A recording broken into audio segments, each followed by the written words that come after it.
New going live. Hello. I probably have no subscribers that will watch this nor be interested in this.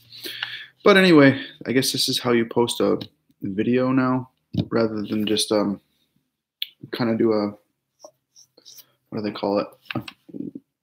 A liapture.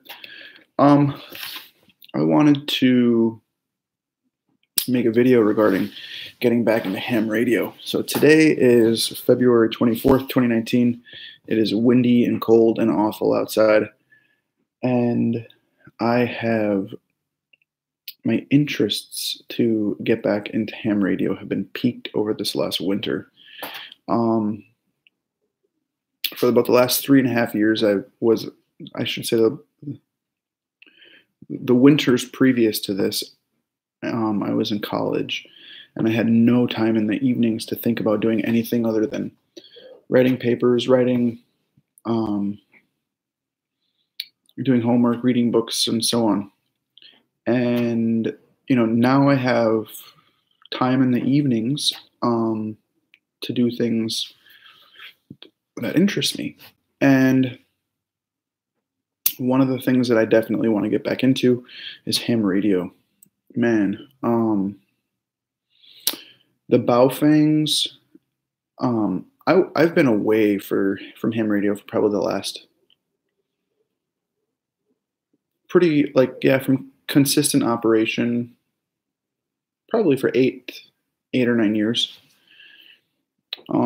Basically, when I got into the Air Force, I didn't have the time.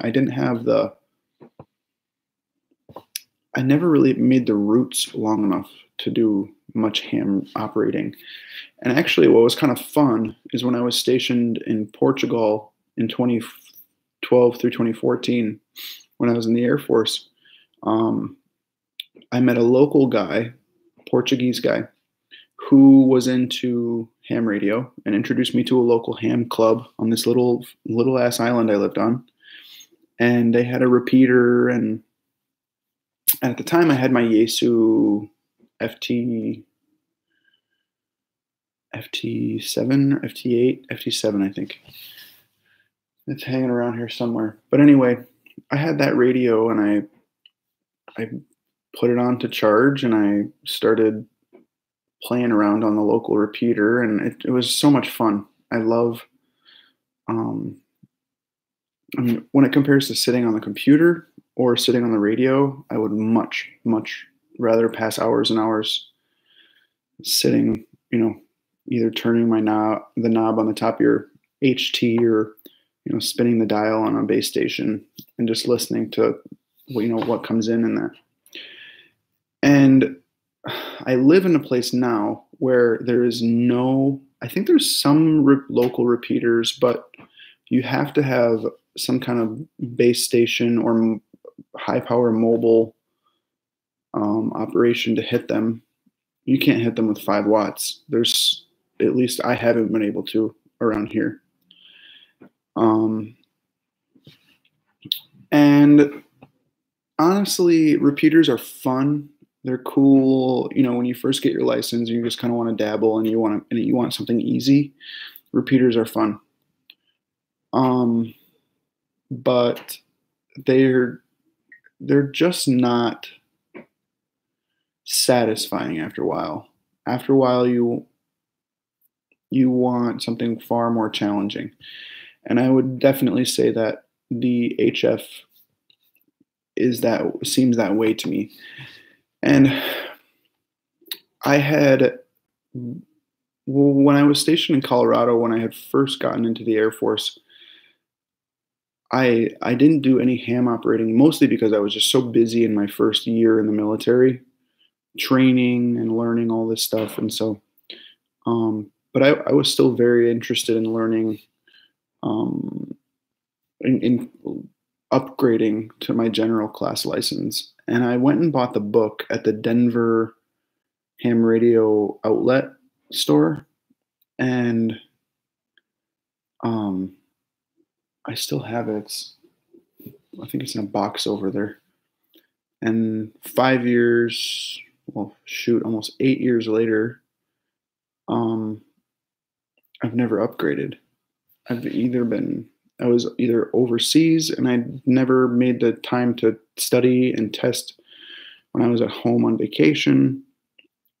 And now I live somewhere where, from what I can tell, there's no testing within 100 miles of here.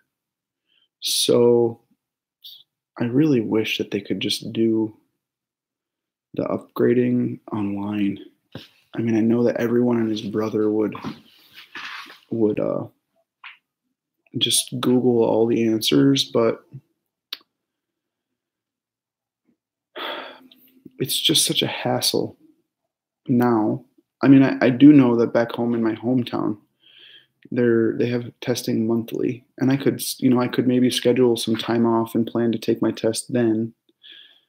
But then if I don't pass, you know, then not that if I studied well enough, I wouldn't be too worried about not passing. But in the off chance that you get a bunch of questions that you're not familiar with.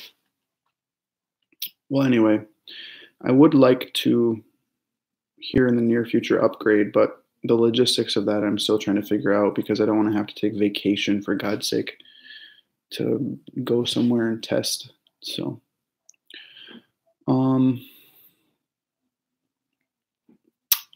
yeah, it would be cool if there was someone that did a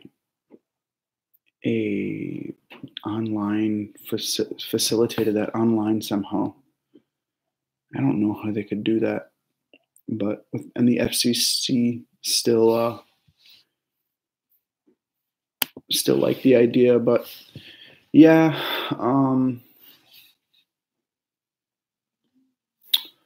So I mean, today is just a miserable, cold, windy day, snowy, and it gets so old being on your phone and on your computer. And I would just love to get my general class or even my extra license. I know that that's quite a lengthy exam, and I don't know how into that I am, but definitely would like to get my general class and start operating on HF. The other thing too is that the expense. It's just so much money. Once you make that jump from VHF, UHF into the HF realm. But it's funny. I was thinking that amateur radio was kind of one of the maybe handful of interests about 10 years ago that got me interested in YouTube. And I think if you even go to my channel page, that my URL is ed.k9lll or something along those lines, because that's my call sign, K9LLL. And I remember being pretty excited about about the amateur radio community online. I think one of my first probably 10 or 20 subscriptions was K7AGE. And I think, his videos come up every once in a while on my page. He's probably almost in his 70s now. But, yeah, and I think he's kind of the most prolific ham radio video maker that I've ever watched. I mean, there's so many things in the prepper community and kind of, yeah, it's really that's what comes to mind is the prepper community. And the other reason I would tend to say that there should be some sort of online testing these days is that there's dudes that have been buying and operating on these Baofengs with no licenses for probably 4 or 5 years now. They've bought them and just said fuck the license and have never bothered to test. And I'm sure that there's thousands at least of ATVers and hunters and preppers and people that bought these Baofengs and don't care one hoot about the rules, because nobody. I don't think the interest has died in going to get your test or your license through, testing. But I think that I don't know. I think that I think it's just too inconvenient. Nobody likes to have to schedule the Saturday morning, or worse off, a weekday morning. I think sometimes these radio clubs have I think sometimes these radio clubs have some kind of a like weekday morning thing where all these old folks that volunteer um, can do testing that way. But yeah, they really need to kind of reevaluate the radio testing process. Um, because I think if there was an online test, you might get a lot of people. I think you'd probably get a fair chunk of people that would be willing to show up or to log online, and even if you had to answer 50 questions, would be willing to do it just for the sake of being legal. Because I think generally people want to do that, but sometimes it's just not worth it. And especially when you may have to travel hundreds of miles, like my case is now. I haven't looked a whole lot, but I know that I live the nearest place that I thought where they would have testing